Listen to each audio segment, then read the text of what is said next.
this looks like a great drift corner here. Oh wow, yeah. On this episode, we have a sneak preview of the all-new Audi RS3, the baby RS. So up front, well, it doesn't look too different, but what really grabs your attention already is that we have a wider stance than the standard Audi A3. Underneath this, and of course, you'll have to wait a little bit longer until I can show you all of these interior details, but we still have that glorious 5-cylinder, 2.5 liter turbocharged petrol engine, a very unique 5-cylinder engine. It makes now 400 horsepower and 500 Newton meters of torque. That comes mated with a 7-speed dual clutch transmission.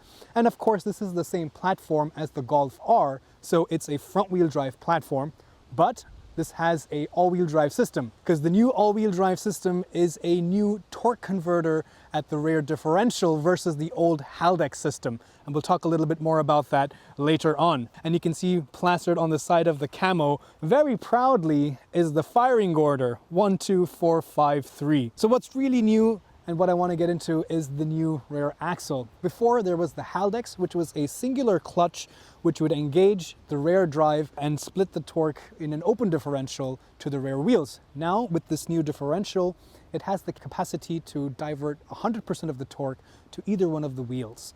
And with this, they are able to provide a lot more dynamic stability as well as a lot more drift angle, controlled drift angle, thanks to this technology. The new RS3 also comes with a adaptive sports exhaust pack. So there are valves inside the exhausts, which can vary the amount of sound and the flow. I was able to pull one of these RS torque splitters out of the cars and cut open a section for you guys to take a look at. In the past, the RS3 and of course the other cars on this platform, like the Golf R, had a Haldex system with a singular clutch, and then the differential would be behind that. So you would activate and deactivate the drive to the entire rear axle.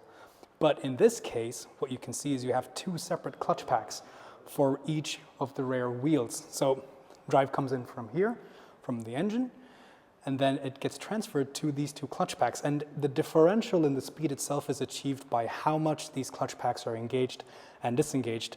There's a worm gear with an actuator which will rotate this gear, which has a ball and ramp to compress and decompress these clutch packs. The front axle remains open differential and it has a brake-based torque vectoring, but in combination with this, you get a really versatile all-wheel drive system. I cannot drive the car myself at the moment because it's still in a prototype phase, but I am in safe hands. I'm here with Norbert. Hello. Right? Yes, and you are one of the people, as I've understood, who has helped design, engineer, and set up the torque split rear axle as well as the suspension. Yeah, right. Correct. So this is your baby. You know this inside out. Yeah, this is really a baby of mine, and yeah, I am an engineer here at Audi Sport, and I developed this car with my colleagues together, and especially the suspension and the torque splitter system on the rear, as you told me. As you already mentioned, that we can split the torque from 0 to 100 to the left or to the right rear, and we can use it whatever we want. So we have separate options on the drive mode that we can choose in the MMI system. So we have at least 7 modes now for the customer, for the driver, that he can choose from efficiency with comfort, auto dynamic, and individual mode, where he can do every setup that is available on his own. And brand new, the RS performance mode. This mode is a mode especially made for the racetrack, for what is getting us the ability to get a very fast lap time. So the performance mode is more for traction and high-speed cornering. In this performance mode, we concentrated that the car is always neutral. So we have no understeer, we have a little healthy oversteer, but it's in general it's very neutral through the curves. I like how you said a little healthy oversteer. yeah, sometimes it's a little healthy. Yeah. That's good. So, and in this combination we have implemented a very new, brand new tire, a semi-slick tire for especially this mode. So with the Pirelli P0 Trofeo, it will work very good. Fantastic. So it's optimized for this tire. So one big thing is, as we can see now, with our dual clutch system on the rear, we have the ability already to get this torque. Even now we can already fix everything now in the stand. So we have the ability for launch control, and in this launch control we make the 0 to 100 in 3.8 seconds. 3.8. Which It's faster than the last one. Is 0.3 seconds faster than the last one, and now we are best in class with this. Nice. So let's see what we have here now. First time is a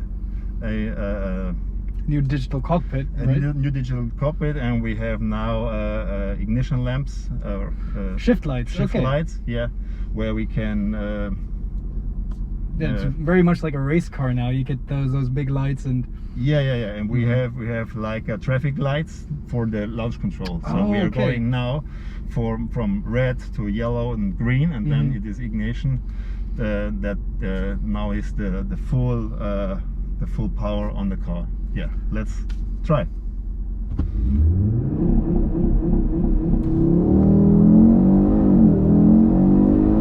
whoa! Oh wow! As you see now with this performance mode, there is no understeer. The car is very neutral behavior.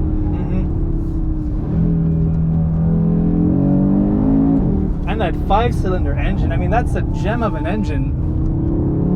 Makes a lot of fun. You're right, so it's very well controlled. I can also feel the rotation thanks to that new torque split rear axle.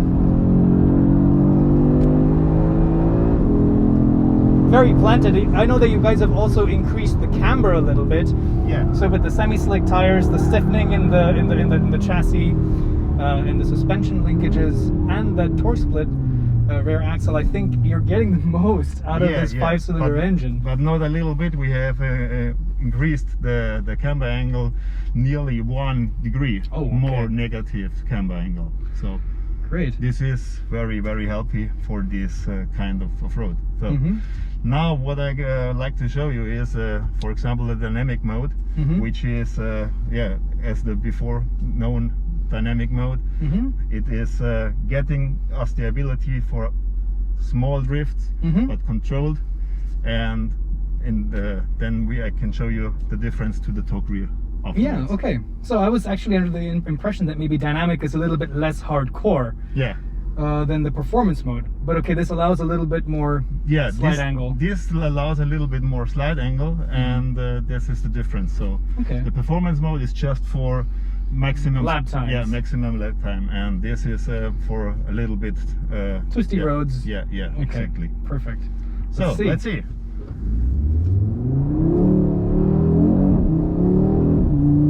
And what is the difference here is that we can not only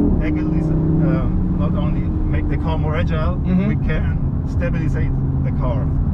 Right. The torque splitter. Ah, I see, a little bit of that oversteer. Oh, a lot more of that oversteer. A lot more tire squeal too.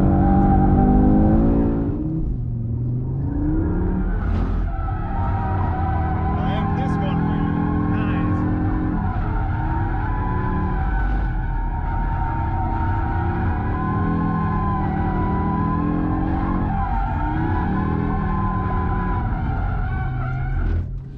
You make it look so easy.